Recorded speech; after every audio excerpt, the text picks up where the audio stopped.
ನಾವು ಒಂದೆರಡು ಬಾಲ್ ಹಾಕ್ಬೋದು, 6 ಹೊಡ್ಸ್ಕೋಬೋದು ಅನ್ನೋ ಖುಷಿನಲ್ಲಿ ಹಾಕ್ತಾ ಇರ್ತೀವಿ. 6 ಹೊಡ್ಸ್ಕೊಳ್ದೇ ಇದ್ರೆ ಅಪ್ಪ ಪರವಾಗಿಲ್ಲ, ವಿಕೆಟ್ ಬಂತಪ್ಪ ಅಂದರೆ ಇನ್ನೂ ಜಾಸ್ತಿ ಖುಷಿ ಆಗುತ್ತೆ.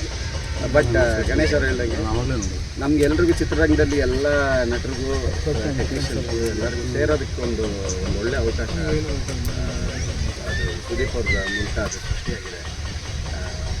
ಎಲ್ಲರೂ ಸೇರ್ತೀವಿ, ಎಲ್ಲ ಫ್ರೆಂಡ್ಸ್ ಆಗಿರ್ತೀವಿ, ಒಂದು ಇಡೀ ದಿವಸ ಒಟ್ಟಿಗೆ ಸ್ಪೆಂಡ್ ಮಾಡ್ತೀವಿ. KCC ಈ ಸರ್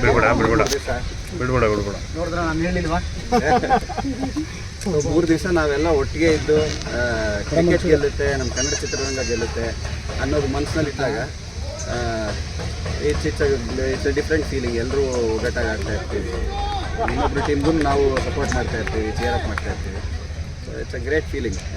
ಸೊ ಸುದೀಪ್ ಅವ್ರಿಗೆ ಮೊದಲನೇ ಥ್ಯಾಂಕ್ಸ್ ಹೇಳ್ಬೇಕು. ನಾವು CCL ಎಲ್ಲ ಆಡುವಾಗ ಒಂದು 4 ವಾರ 1.5 ತಿಂಗಳಷ್ಟು ಒಟ್ಟಿಗೆ ಸ್ಪೆಂಡ್ ಮಾಡ್ತೀವಿ. ಅದ್ರ ನಂತರ ಈಗ KCCನಲ್ಲೂ ನಮಗೆ ಅದೊಂದು ಅವಕಾಶ ಸಿಗ್ತಾ ಇದೆ. ಸೊ ಸುದೀಪ್ ಅವ್ರಿಗೆ ಥ್ಯಾಂಕ್ಸ್. ಕಳೆದ ಬಾರಿ ಮಾಡಿದ ಮಿಸ್ಟೇಕ್ಸ್ ಈಗ ರಿಪೀಟ್ ಮಾಡಬಾರ್ದು ಅನ್ನೋ ಥರದ್ದು ಯಾವ್ದಾರು ಇದ್ರಿ ಸರ್? ಕಳೆದ ಸರ್ತಿ ಮಿಸ್ಟೇಕ್ ಮಾಡಿದರೆ ನಾವು ಗಂಗಾವರ ಸರ್ ಗೆಲ್ತಾ ಇದ್ದೀವಿ. ಲಾಸ್ಟ್ ಟೈಮ್ ಚಾಂಪಿಯನ್ ಅಲ್ಲ, ಬೌಲಿಂಗಲ್ಲಿ ಈ ಥರದ್ದು ಒಂದು ಬಾಲ್ ನಾನು ಆ್ಯಕ್ಚುಲಿ ಅದು ಮಿಸ್ಟೇಕ್ ಮಾಡಿದ್ರೆ ಅದು ರಿಪೀಟ್ ಮಾಡಲ್ಲ. ಅದು ಹಾಕಿದ್ಮೇಲೆ ಗೊತ್ತಾಗುತ್ತೆ. ಕೆಲವರು 6 ಹೋದ್ಮೇಲೆ ಈ ಬಾಲ್ ಮಾಡಬಾರ್ದಾಗಿತ್ತು ಅಂತ ಅನ್ಸುತ್ತೆ.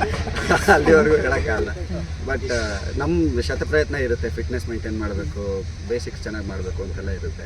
Like I said international players ಮುಂದೆ ಆಡಬೇಕಾದ್ರೆ ಅಥವಾ KPL ಪ್ಲೇಯರ್ಸ್ ಮುಂದೆ ಆಡಬೇಕಾದ್ರೆ it's not a joke. But ನಮಗಿರೋ ಇತಿಮಿತಿಗಳಲ್ಲಿ ನಾವು ಶಕ್ತಿ ಮೀರಿ ಪ್ರಯತ್ನ ಮಾಡ್ತಾಯಿದ್ದೀವಿ.